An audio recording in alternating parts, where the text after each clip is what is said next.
안녕하세요. 한혜솔입니다. 이번 주 첫 거래일 5월 13일 증시 브리핑 시작하겠습니다. 지난 한 주 우리를 무척이나 괴롭혔던 미중 무역 협상. 결국 극적인 타결은 없었습니다. 아무 성과 없이 워싱턴 회담이 끝나버렸죠. 게다가 미국은 예고대로 중국산 제품에 관세 인상을 강행했습니다. 10일 자정을 기점으로 2천억 달러, 즉 약 240조 원 규모의 중국산 상품에 대한 관세를 10%에서 25%로 인상한 겁니다. 그나마 다행인 부분이 10일 전까지 선적된 중국산 상품에 대해선 추가 관세를 물리지 않음으로써 사실상 유예 기간을 부여했다는 건데, 이에 따라서 10일 이후 선적된 중국산 상품들이 미국에 도착하기 전까지는 추가 관세가 적용되지 않습니다. 중국을 출발한 화물선이 미 본토에 도착하려면 짧게는 2주에서 길게는 4주 정도가 걸리거든요.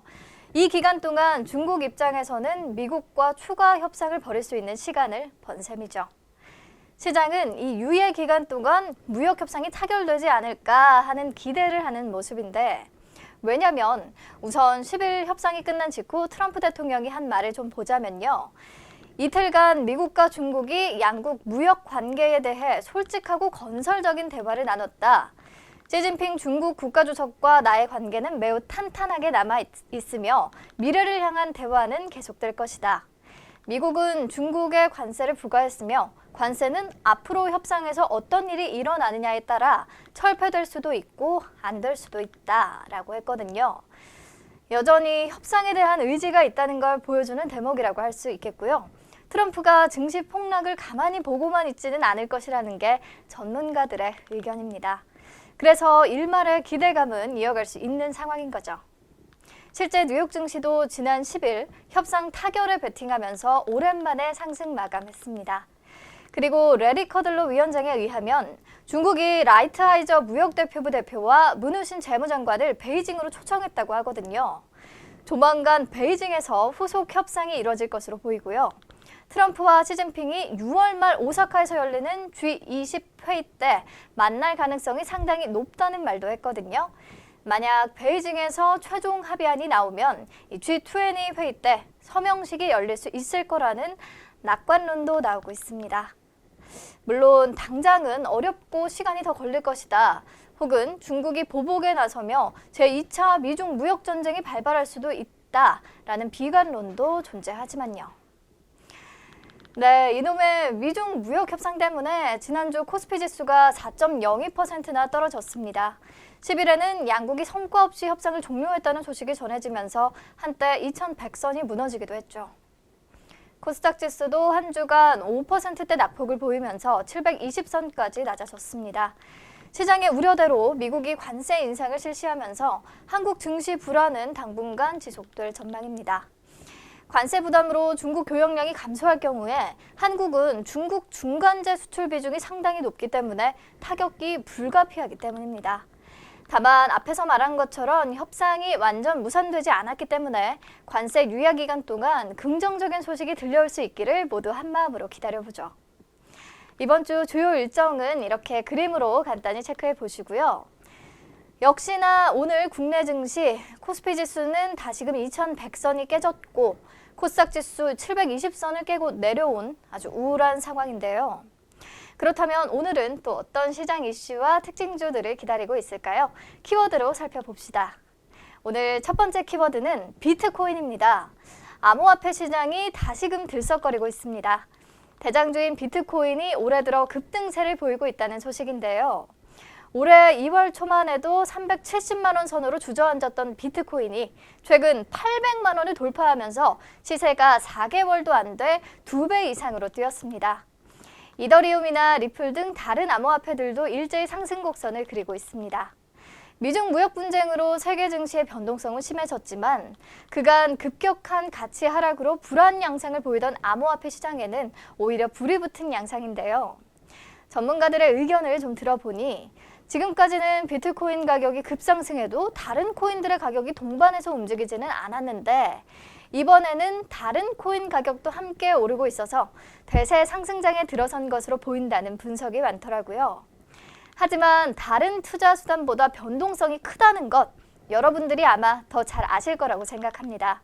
투자에는 각별히 주의하셔야겠죠. 아무튼 이렇게 비트코인 가격이 최근 급등하면서 오늘 가상화폐 관련 종목들이 강세를 보이고 있습니다. 우선 상한가에 진입한 SCI 평가정보는 가상화폐 거래소 S코인을 운영하고 있고요. 16%대 상승폭 보이고 있는 우리기술투자는 가상화폐 거래소 업비트를 운영하는 두나무의 지분을 보유하고 있습니다. 마찬가지로 10% 이상 급등한 비덴트는 국내 회원수 1위 암호화폐 거래소인 빗썸의 기획과 개발에 참여한 주주회사고요.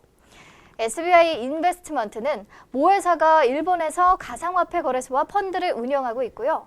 또 코인원을 보유한 데일리 금융그룹에 투자도 하고 있습니다. 이 밖에 위지트와 옴니텔, 에이티넘 인베스트먼트 등 가상화폐 관련주들 모두 오름세입니다. 네, 다음으로 두 번째 키워드는 폐기물관리법 시행규칙 개정안입니다. 환경부가 폐기물관리법 시행규칙 개정안을 오늘부터 40일 동안 입법 예고한다고 밝혔습니다. 개정안에는 남은 음식물을 가축 먹이로 재활용하는 농가에 대한 관리와 감독을 강화하는 내용이 담겼는데요. 구체적으로는 농림축산식품부 장관의 요청이 있을 경우 남은 음식물을 돼지에게 주는 것을 금지하는 내용입니다. 왜 이런 시행규칙 개정안이 만들어졌는지 감이 좀 오시죠? 네, 아프리카 돼지열병이 아시아에서 유행하면서 보건당국에 비상이 걸린 겁니다. 먹고 남은 음식물을 돼지에게 주는 행위가 아프리카 돼지열병의 발병 원인 중 하나로 꼽히거든요. 예를 들어 아프리카 돼지열병을 앓고 있던 돼지로 만들어진 햄이나 소시지가 수입됐다고 생각해 봅시다. 인간이 먹을 때는 문제가 없지만 우리가 먹다 남긴 소시지를 우리나라 돼지가 먹게 되면 돼지열병 바이러스에 감염될 수 있는 겁니다. 그래서 잔반 급여를 금지하는 개정안을 입법 예고하게 된 거죠. 이에 오늘 사료업체들이 장 초반 강세를 보였습니다. 우성사료와 현대사료, 한일사료 동반 오름세인데 음식물을 먹이지 못하도록 함으로써 정상적인 사료의 수요가 증가할 것이라는 기대가 적용한 것으로 보입니다. 네, 오늘 마지막 키워드는 파워넷, 아이즈비전, 머큐리입니다. 이게 다 뭐냐고요? 종목명인데요. 저는 사실 다 오늘 처음 듣는 종목이거든요. 왜 이 종목들을 보게 됐냐면 파워넷과 아이즈비전은 가격 제한폭까지 올랐고요. 머큐리도 오늘 같은 장에서 20% 이상 급등하고 있습니다. 이유를 찾아보니까 전력 변환장치 개발업체인 파워넷이 아이즈비전과 머큐리를 인수했다고 하는데요. 아이즈비전은 이동통신망 사업자로부터 설비와 주파수 등 네트워크를 임대해서 독자적인 이동통신 서비스를 제공하는 국내 1호 가상이동통신망 사업자입니다. 우리가 흔히 알고 있는 알뜰폰이 바로 이 가상이동통신망의 개념이라고 생각하시면 되는데요. 아이즈비전은 지난 3월부터 LG U+의 망까지 사용하게 되면서 이통 3사 서비스를 모두 제공하고 있다고 하네요. 그리고 자회사인 머큐리는 정보통신장비 제조 전문 기업인데 이통 3사의 유무선 공유기와 광모뎀, 그리고 UTP 통합 모뎀 등을 공급하고 있고 시장 점유율이 65%에 이른다고 합니다.